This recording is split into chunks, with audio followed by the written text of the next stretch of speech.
I've been weeding the top half of the garden. Got to cut a bit up. Prune the little fruit trees there, the apple trees. I'm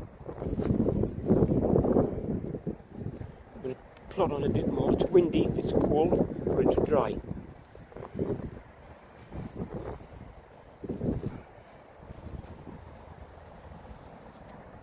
Cabbages want to go out.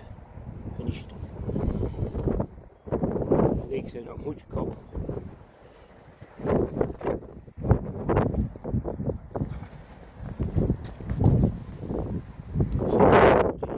Get on with this while the weather holds. There's still a few asparagus spears shown. There doesn't seem to be many left.